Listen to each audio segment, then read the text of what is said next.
Sri Yang Bertua kerana memberikan saya kesempatan.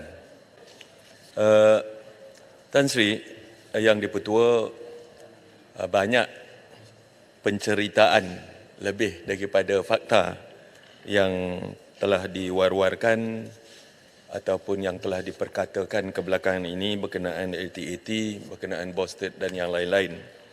Walaupun ada juga kebenarannya yang mana ia perlu diambil perhatian sebagai satu cabaran yang amat penting, yang amat besar bagi kumpulan pengurusan di LTAT dan juga di kawasan di anak-anak syarikat mereka. Tan Sri Bertua, biar saya beritahu sedikit tentang latar belakang LTAT. Untuk pengetahuan semua, LTAT ditubuhkan di bawah Akta Tabung Angkatan Tentera 1973 yang bertujuan untuk mengurus faedah persaraan dan menggalakkan pembangunan sosioekonomi kepada pencarum khususnya dari Angkatan Tentera Malaysia. Dia dana persaraan, betul-betul ya.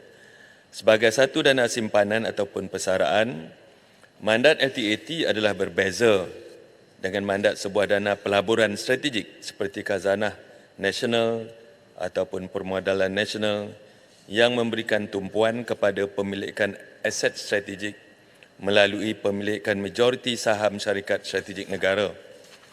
Selaras dengan mandat dana persaraan tersebut, tumpuan utama LTAT adalah untuk memastikan kestabilan dana dan pulangan pelaburan yang mampan. Pelaburan LTAT juga seharusnya ditempatkan dalam aset mudah cair yang boleh dilupuskan pada bila-bila masa dalam apa jua keadaan iklim ekonomi yang kita hadapi. Aset pelaburan menepati ciri-ciri sebegini hanya terdapat dalam pasaran wang, bond dan equity. Pengukuhan kedudukan LTAT yang sedang kita lakukan, yang telah pun dijalankan Datuk Bertua semenjak 5 tahun dulu, LTAT telah pun mencatatkan peningkatan prestasi bagi setiap indikator utama keuangan, iaitu kadar dividen, jumlah aset di bawah pengurusan ataupun aset under management, keuntungan bersih dan keuntungan terkumpul. Kadar dividen LTAT telah mula pulih pada 5% pada tahun lepas 2022 berbanding dengan hanya 2% pada tahun 2018. Pendapatan bersih LTAT pula telah meningkat kepada 432.5 juta pada tahun 2022 berbanding dengan cuma 221 juta yang direkodkan pada tahun 2018. Keuntungan terkumpul Tan Sri Bertua ataupun return earning LTAT juga telah mula berkembang dengan lebih besar kepada hampir 500 juta iaitu 498.7 juta juga menjelang akhir tahun 2020 tahun lepas berbanding dengan cuma hanya 38.7 juta pada penghujung tahun 2018.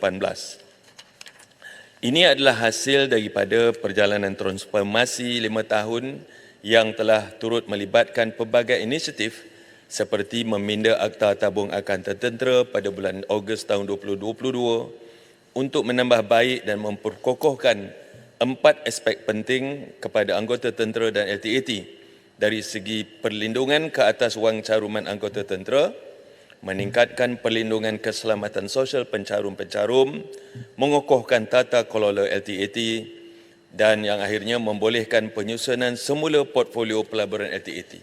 Ya, ini penyusunan semula ini telah pun mula dilakukan dan keadaan kewangan LTAT telah pun mula berubah dan bertambah baik sehingga pada hari ini.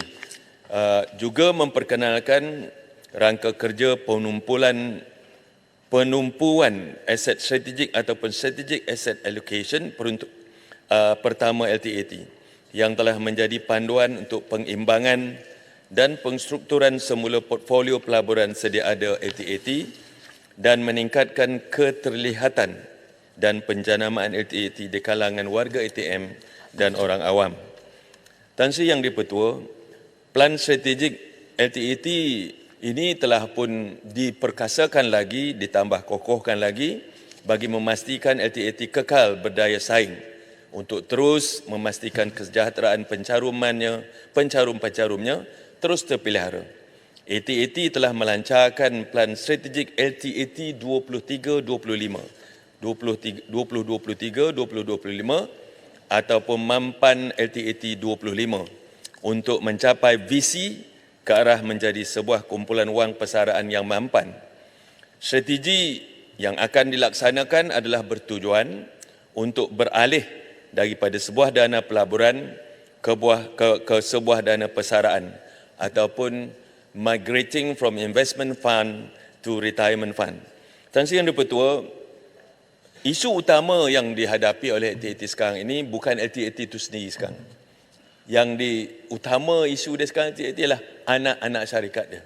Yang mana LTAT mempunyai pemagangan saham yang besar di situ, iaitu Bostik, Datuk Eti, ya. Pada masa ini, Tan Sri Yang Betul, terdapat beberapa isu legasi dalam kumpulan Bostik yang sedang dihadapi oleh LTAT. Di sini saya ingin mengambil kesempatan untuk menjelaskan isu-isu tersebut.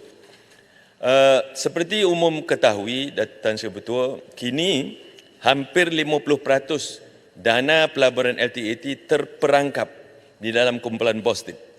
Jadi prestasi LTAT banyak bergantung ataupun hampir keseluruhannya bergantung kepada prestasi dan kedudukan keuangan kumpulan tersebut, kumpulan Bostik tersebut. Bagi memberi gambaran yang lebih jelas, pada tahun 2018, Bostik Holding Berhad mencatatkan kerugian pertama sejak penyenaraiannya di Bursa Saham Kuala Lumpur. Semenjak itu, Bostik tidak mampu lagi membayar sebarang dividen kepada LTAT. Bostik hanya mampu membayar 1.5 sen sesaham pada suku keempat tahun lepas. Pada masa kini, Tan Sri Betul, kumpulan Bostik sedang mengalami kemelut aliran tunai akibat dari keperluan mendesak untuk membiayai hutang legasi yang perlu dijelaskan dalam tempoh masa yang terdekat. Dan pula tu hutang banyak, tetapi hutangnya pula banyak kupon-kupon, terutamanya sukuk dan juga Islamic Medium Term Note-nya, di isunya kuponnya tak masuk akal.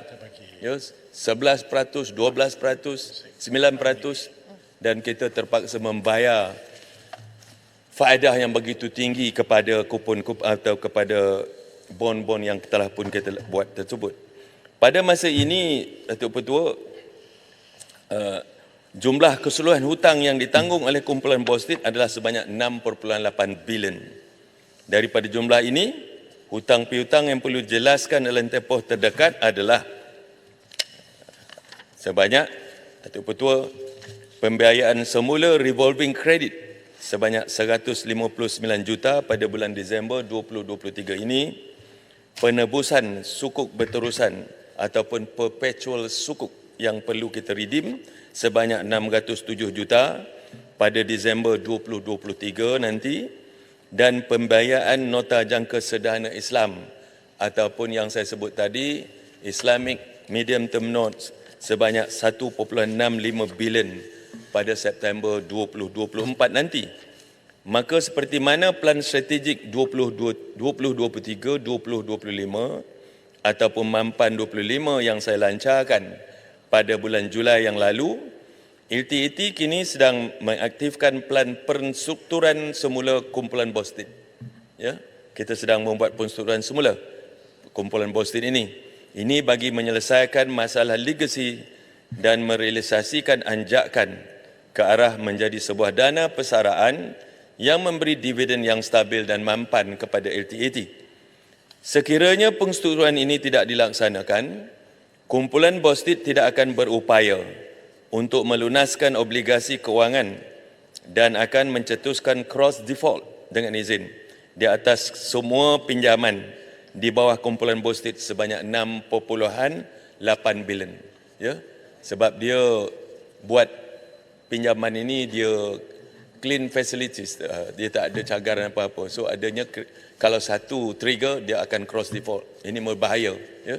Walaupun kita tak mampu bayar 200, tak dapat nak redeem yang 200 juta, tetapi it will trigger Tuan Ibu Tua, cross default di seluruh kita punya kumpulan Bostik yang berjumlah 6.88 bilion, dan ini akan mendatangkan musibah yang amat besar kepada LTAT. Kumpulan bauxit berisiko muflis mengakibatkan separuh daripada nilai dana persaraan LTAT yang saya sebutkan tadi, hampir 5 bilion akan merosot dan terhapus jika sekiranya pengstrukturan semula tidak dilaksanakan segera. Oleh itu, penstrukturan semula kumpulan bauxit ini amat penting untuk membolehkan LTAT mengurangkan kebergantungan pendapatan daripada kumpulan tersebut. Saya sebut tadi kita terlampau exposure LTAT ini terlampau besar dengan bauxit. Satu, we put everything under one basket. Kalau ini terjadi, anything happen to that basket, LTAT will be very much deep in trouble. Pengurangan pemegangan di dalam kumpulan bauxit akan memberikan impak positif jangka panjang kepada LTAT, terutamanya Tuan Ketua, dari segi meningkatkan kepelbagaian aset dari hampir 50% tertumpu kepada bauxit, kita nak kurangkan kepada 15% sahaja. Nombor dua, meningkatkan pelaburan aset mudah cair yang sekarang ni kita cuma ada 20% kepada sekurang-kurangnya 60% aset mudah cair kita. Dan ketiganya, memperolehi semula jumlah pelaburan LTAT di dalam bauxit yang terperangkap dalam bauxit sebanyak 3.3 bilion bagi membolehkan LTAT melabur semula di dalam aset yang berdaya saing dan mampu memberi pulangan yang stabil dan konsisten. Dan yang akhirnya, meningkatkan nilai aset pelaburan LTAT yang kini bernilai 10 bilion melalui program penstrukturan semula kumpulan bauxit. Sebagai sebuah dana persaraan, seperti saya sebut awal tadi, LTAT harus mementingkan kepelbagaian aset dan tidak sepatutnya mempunyai pegangan yang sangat besar dalam pelaburan tertentu yang tidak selaras dengan model sebenar sebuah dana persaraan. LTAT harus diurus ke arah mengutamakan kestabilan dana dan pulangan pelaburan yang berterusan, sejajar dengan dana persaraan atau dana simpanan yang lain. Puan Yang Pertua, Timbalan Yang Pertua, yang keduanya berkenaan bauxit plantation. Ini menjadi sebagai topik utama kebelakangan ini. Ya. Bauxit plantation pula ataupun bauxit plantation Berhad merupakan salah satu anak syarikat kumpulan bauxit. Sememangnya setakat ini, di tahap ini, syarikat BP ataupun B-Plan mencatat keuntungan. Ya, memang catat keuntungan. Tetapi B-Plan, saya sebutkan B-Plan Bauxit Plantation, juga mempunyai berbagai masalah operasi dalaman yang perlu dilihat dengan terperinci bagi menjadikan aset yang mampu berdaya saing dan mampu memberi pulangan jangka panjang. Masalah yang dihadapi oleh B-Plan adalah seperti berikut. Ada beberapa masalah lah. Untuk beberapa tahun kebelakangan ini, Timbalan Yang Pertua, keuntungan B-Plan dijana oleh penjualan ladang. Dia just jual ladang, dia extraordinary profit dia, bukannya daripada operation. Ya. Not so much on operation, but it is on under the line, below the line operation, iaitu extraordinary profit. Dan juga keuntungan kebelakangan ini adalah disebabkan oleh harga kelapa sawit mentah ataupun CPO, crude palm oil punya harga yang melonjak tiba-tiba, ya, yang mana ia melebihi 4,000 5,000 dulu. Jadi dia menjadikan B-Plan ini sebagai sebuah yang menjadi sebuah yang untung. Tetapi ini tak boleh sentiasa berlaku kerana kita telah lihat bahawa untuk break even, Timbalan Yang Pertua, B-Plan memerlukan harga kelapa sawit mentah ataupun CPO, harga minyak sawit mentah, tidak kurang pada 3,200.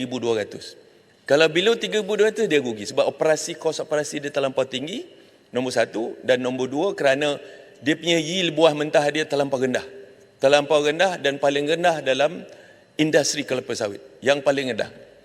Yield kita untuk 1 hektar Timbalan Pertua, buah mentah kita 13.3 tan per hektar. Ini terlampau rendah. Orang lain semua dah mencapai 20-24 tan 1 hektar, kita cuma 13.3 tan.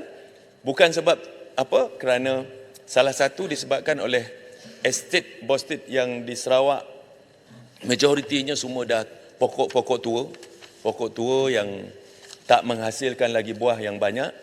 Dan di Sarawak ni dia operasi pun susah sikit kerana masalah dengan lokal di sana, ya, sebab tak boleh masuk, kita tak boleh tuai buah macam-macam lah, ya. Orang kata itu tanah dia. Bila kita tanya mana tanah tuan, daripada gunung sana sampai gunung sini itu tanah dia, macam-macam lah, ya. Jadi masalah. Jadi ini menekan kita punya yield menjadi 1 hektar cuma boleh kita dapat capai 13.3 tan sahaja. Ini amat rendah di dalam industri kelapa sawit, Puan Timbalan Putu. Jadi yang lainnya pula, kita punya pokok kelapa sawit hampir 50% dalam ladang kita, hampir 50% pokok yang dah berusia lebih pada 20 tahun. Ini juga mengeluarkan, menyebabkan kita punya hasil kita rendah, yield kita per hektar basis amat rendah, yang mana saya sebutkan tadi 13.3 tan per hektar. Oleh itu, LTAT telah mengambil langkah proaktif dengan melaksanakan plan pengstrukturan semula kumpulan bostit. Ini dimulakan dengan B-Plan dan salah satu option yang dipertimbangkan adalah melalui perjanjian kerjasama strategik ataupun Strategic Collaboration Agreement baru-baru ini antara Lembaga Tabung Angkatan Tentera LTAT, Bostit Holdings Berhad BHB dan Kuala Lumpur Kepung Berhad KLK. Namun, Puan Timbalan Petua, perjanjian ini tidak diteruskan dan telah ditamatkan pada 4 Oktober 2023. Penamatan ini merupakan keputusan komersial yang dibuat bersama atau mutual termination oleh semua pihak mengambil kira kepentingan strategik LTAT. Ya, telah pun ditamatkan, tidak diteruskan, Puan Timbalan Petua. Namun perjanjian ini, ya, dengan perkembangan terbaru ini, LTAT akan merangka beberapa option yang lain untuk syarikat B-Plan bagi mencapai objektif pengstrukturan kumpulan bostit. Oleh yang demikian, disebabkan oleh penamatan kita punya Strategic Collaboration Agreement ataupun kolaborasi strategik bersama dengan LTAT, 3 pihak tersebut, LTAT telah membuat pengumuman iaitu untuk meneruskan tawaran ataupun GO ke atas semua saham B-Plan bagi memastikan LTAT memelihara kepentingan prinsip kesaksamaan ataupun principle of fairness to the minority shareholders. Ya. Kita akan teruskan GO tersebut.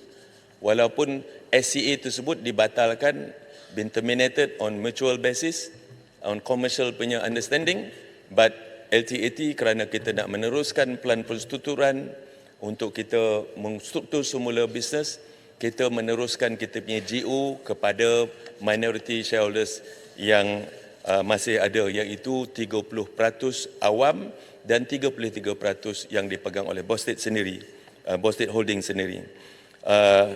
Dan juga kita buat tawaran awam ini untuk melindungi kestabilan dan integriti pasaran modal Malaysia. Rasional utama cadangan tawaran ini ialah taking it private, ya, kita nak take private, memberi otonomi dan fleksibiliti kepada LTAT untuk menentukan hala tuju strategik dan meningkatkan prestasi operasi, menjalankan aktiviti penambah nilai bagi merealisasikan potensi maksima B-Plan. Ini boleh jadi kita looking at parcel layout, kita nak pastikan supaya ada estate-estate kita yang berada di pinggiran kawasan perindustrian, ada kawasan perindustrian perumahan, kita nak parcel it out dan kita akan bekerjasama dalam group of companies BP Bostit Properties ada untuk kita tambah nilai. Tak guna kita tanam kelapa sawit ataupun ada pokok sawit di atas tanah yang ada is on the gold mine, Puan Timbalan Petua. Macam estate kita di Batu Kawan tersebut, dia mempunyai nilai yang tinggi jika kita mengubah ataupun kita buat conversion daripada agriculture kepada industries, dan juga estate kita di Semenyih daripada plantation kepada commercial ataupun kepada perumahan. Ini yang sedang kita kaji semula. We want to parcel it out, but it's within the group untuk kita menambah nilai to unlock the value of what we have within the group of companies yang ada di bawah LTAT dan juga Boston Holding dan B-Plan. Selaras dengan keputusan Jamaah Menteri, Kementerian Keuangan telah bersetuju untuk pengetahuan rakan-rakan dalam Dewan ini, Dewan Mulia ini, Kementerian Keuangan telah bersetuju menyediakan jaminan kerajaan kepada LTAT untuk membolehkan LTAT mendapatkan pinjaman sebanyak 2 bilion dari institusi kewangan untuk melaksanakan tawaran am ini. Ini saya nak perbetulkan persepsi semula. Persepsi mengatakan bahawa kerajaan memberi cash grant kepada LTAT tak betul, timbal betul. Kita tak dapat cash grant apa-apa. Kita cuma sebab kita nak facilitate, kita nak mendapatkan pinjaman daripada institusi kewangan dengan segera kerana kita perlu bayar banyak ya. Cash flow kita pun dalam keadaan yang tidak mengizinkan. Jadi kita perlu segera.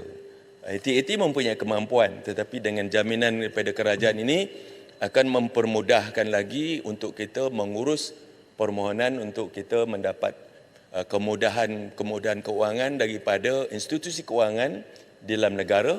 Dalam masa yang sama dia akan it will command a very reasonable rate. Kalau kita dengan jaminan kerajaan itu taklah tinggi sangat kadar faedah yang akan dikenakan oleh institusi kewangan. Tak maaf, ni bail out dengan government guarantee ke yang Berhormat Menteri? Ini Sedikit penerangan, ini bukan pembahasan. Sila Sedikit duduk. saja nak minta penjelasan. Sila duduk.